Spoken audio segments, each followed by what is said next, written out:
Today I'm going to tell you, my dear land dwellers, a story about how ordinary hugs almost ended with a punch to the crotch. One day I ended up in a group where people, when they met each other, hugged. Ah! What the hell is going on? We had only just met. I hadn't even had time to decide who was potentially dangerous, who was just weird, and who was possibly both at the same time, and they were already coming at me with their whole bodies. Holy shit. And my first reaction was very spiritual, very mature, and psychological healthy. I think, hit them. As hard as possible, as painfully as possible, preferably in the crotch. And then run away. So, what do you think? Want to be friends with me? It shows very well how much your own interpretation can complicate life in a group. So much that if someone had told me back then, don't be afraid, they just want to hug you, I would have only heard one word: afraid. Because in my head, unfamiliar young guys were divided into three categories: dangerous, very dangerous, and those who were still just standing far away. But for you to understand why simple hugs looked to me back then like an attempt to steal my kidney, we need to rewind a little. Basically, in childhood and my teenage years, I was an emotionally beaten down creature. Very, and a very strong introvert. Well, obviously. My favorite state was solitude. I loved solitude very much, until now. Not because I was some intellectual young lady with a book, thinking deep thoughts and refusing to lower herself to ordinary people.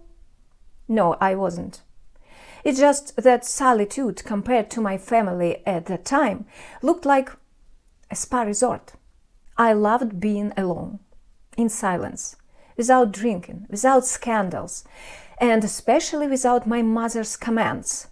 Because when my mom asked me to do something, it didn't sound like a request at all. Natasha, could you please wash the dishes? More like, citizen, immediately begin the liquidation of domestic disorder.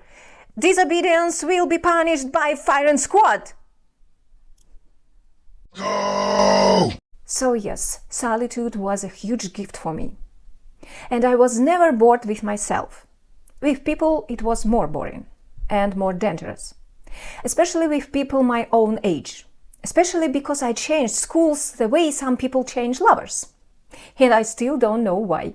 I was constantly moved from one terrarium to another, and everywhere I was the new girl. And teenagers, as you understand, aren't the most polite and respectful creatures who understand boundaries. They are walking hormones with badly developed frontal lobes. And the times were also cheerful, let's put it that way. The whole country was poor and surviving however it could. Crime, alcoholism, poverty, like an IKEA set.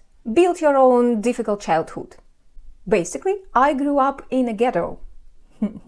Only without rap, cool jackets, and a cool rapper and a cool car. Grew up with a storm in my brain, no umbrella for the pain, every drop in... We had the cheaper version, with grey boxes instead of houses, and very poor angry people with holes in their pockets. In Russian, we call this eating the last dick without salt. Beautiful language. Very poetic. By the way, is there anyone here who grew up in a ghetto? Let's chat. With every new school, my classmates got worse and worse. I don't even know how that worked. Maybe because the kids were getting older, or maybe my mom was very carefully looking for the final boss for me.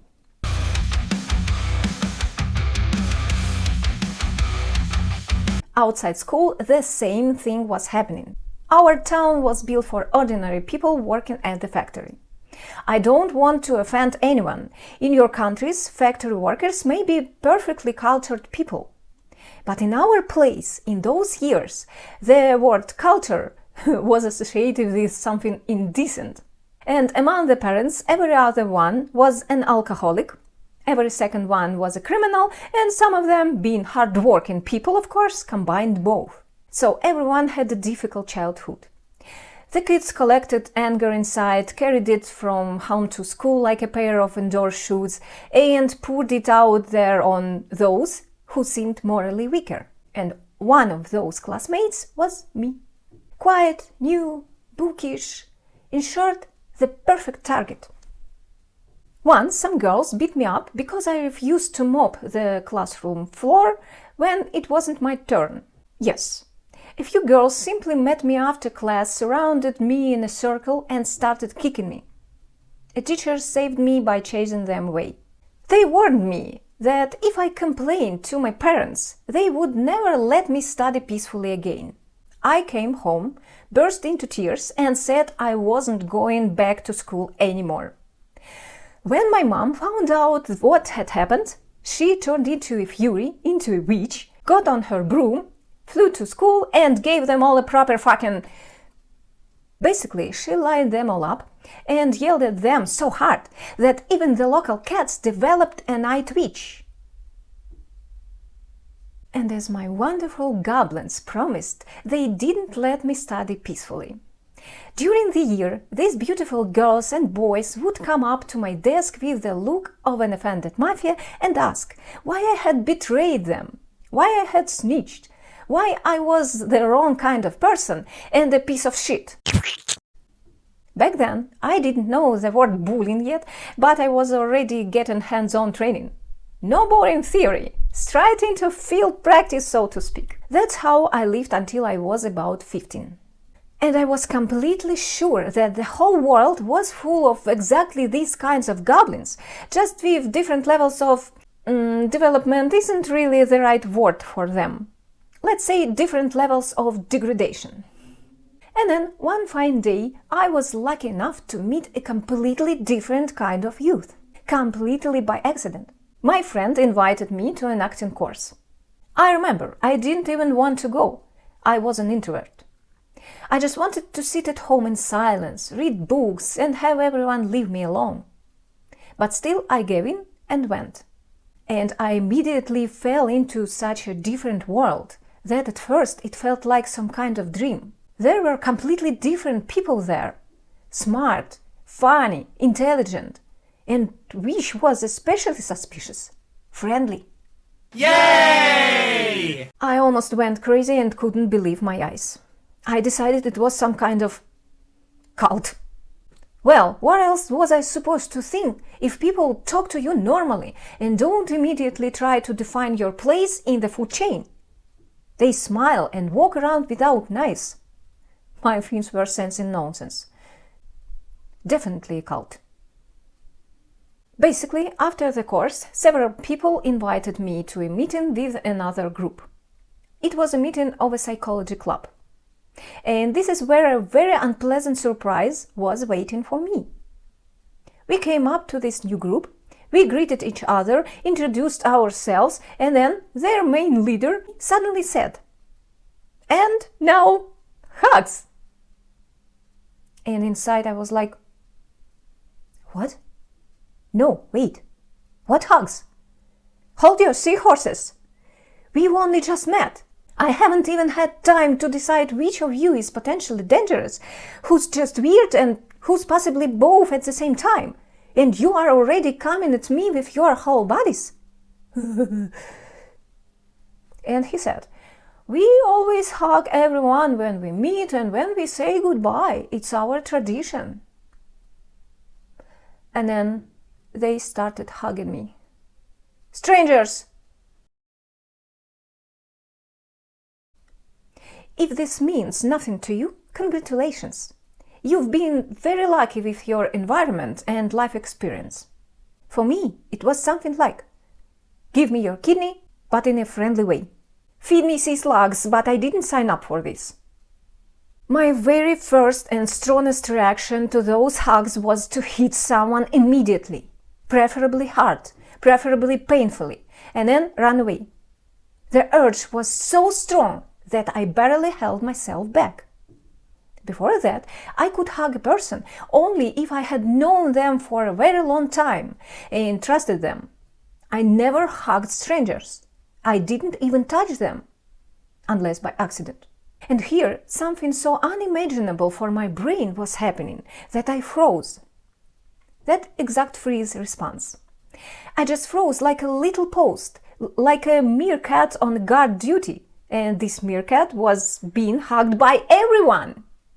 And I stood there calculating that if I hit at least one person in the crotch, not all of them, because good terror is targeted, then the group would quickly understand my boundaries.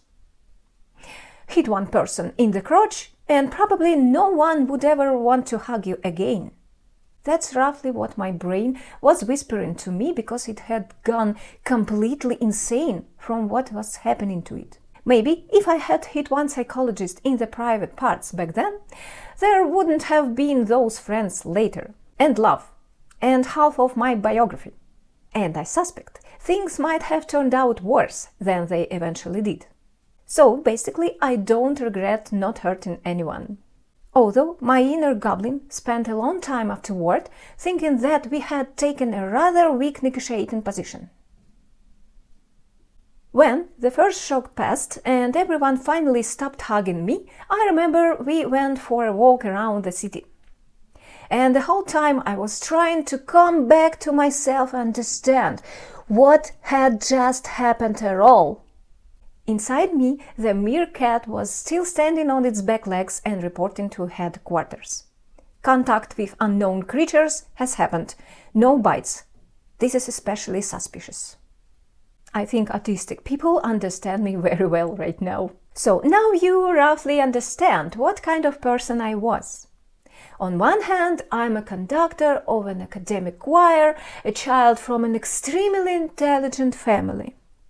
On the other hand, I'm a thug, a street goblin, and an anarchist. Sorry. Good time of the day, my dear land dwellers and lovers of hitting rock bottom of your own psyche. Here we explore the depths of our minds, dive into a swamp of different emotions, and then come back to the surface to breathe some fresh air of science. It smells. But I'm not a scientist. Sorry, excuse me. And I can't promise that sometimes I won't say something weird, illogical, or completely off topic. I'm just a silly mermaid who entertains you mostly with stories. I'm not a neuroscientist with a PhD and a petri dish. So please understand me, hug me, forgive me. Do I even need to say that after some time I didn't just get used to these people's hugs? My fear of hugs from strangers disappeared completely. Moreover, I slowly stopped being afraid of strangers in general, because the place I had ended up in turned out to be a practical psychology club. And practical psychologists, as it turned out, sometimes don't look like wise professors in glasses and armchairs. Sometimes they look like people who voluntarily pretend to be airplanes, walk around with pots on their heads, and talk to doors. Yes, if you thought the path to inner freedom looked beautiful, with a sunset, a blanket, and deep quotes, then no. Sometimes it looks like a person who failed very badly at making soup. Luckily or unluckily, I didn't introduce myself to people with a pot on my head. But I did confess my love to a tram door, in a tram full of people.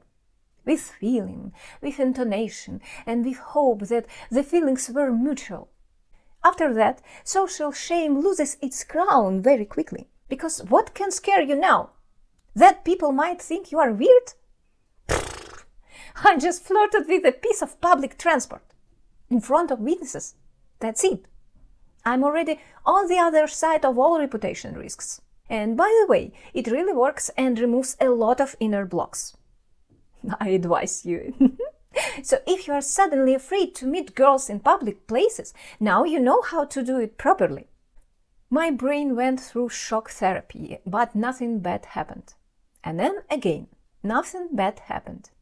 And then many more times nothing bad happened. My old script was rewritten. That same belief. All strangers must be feared because they may be dangerous. This belief didn't come out of nowhere. It appeared because of my father's and brother's drinking, because of family scandals, because of constantly changing schools, because of classmates, so on and so on and so on. My brain wasn't stupid. It was just trained by bad experience. It didn't sit there in the morning thinking, should I invent an anxiety disorder for my owner today? Her life has been too calm lately. No way! It simply looked at all the experience it had been given and made a pretty logical conclusion. People are unsafe. I wouldn't go there. And I was incredibly lucky that on that day I overcame my laziness and went, because sometimes a huge life turn doesn't start with a big decision like I'm going to walk the Camino de Santiago. Sometimes it starts with the fact that you accidentally end up among people who for some reason decide to hug you. Hugs partly saved me. Oh my God! If someone had told me that when I was 14, I might have hit the storyteller too. Here is another example of changing the interpretation of an event. Recording a new script over the old one and reinforcing it gives you a chance to change your point of view to the opposite one. In psychotherapy, this technique is called exposure. It's when a person faces things that cause anxiety and fear in real life. At the same time, they slowly change their evaluation of traumatic events, gradually get used to them, and as a result, the anxiety slowly fades. In other words, it's when you face something you are afraid of, but nothing bad happens. And the brain is like, where is the disaster? I ordered a disaster. I even got a whole truckload of cortisol here. Yeah, murky water, murky choice. In short, for psychologists, this is exposure. For me, it's a re-education of my inner paranoid. Slowly, painfully, with creaking noises, but it works. You face what you are afraid of. The catastrophe doesn't happen. The brain grumbles because it had actually prepared. Then it checks everything a few more times, but then it goes. Fine, maybe not all people are goblins, but I'll keep watching. And this, by the way, is a very important thing, because we often think that we change ourselves with arguments. But usually, we change through lived experience. If this experience contradicts the old script many times, then here you go. The interpretation changes too. Take it and sign here. This can also be called by the smart word rescripting. But rescripting usually happens in imagination. You imagine a different ending to a situation that hurts you, as if you are rewriting an old script inside your head. But in my case, it became a kind of life rescripting. And I think it was especially strong precisely because it happened in reality. I didn't convince myself through thoughts. In real life, I proved to my brain that the situation could be safe, even though all my past experience demanded that I immediately throw these people into the trash. And the brain is exactly that stubborn character who doesn't care about all our logical arguments. But if it doesn't get eaten several times, it may change its mind. Here is a specific example of changing a very deeply screwed-in interpretation. That's all for today. And now I need to dive into the deep sea, because down there I have unwashed shells, an iron seaweed, and the crab needs his paws washed again after his walk. My dear land dwellers, if you like me, subscribe before the YouTube waves carry me away. Like the video if your brain also acts like a drunk pirate sometimes.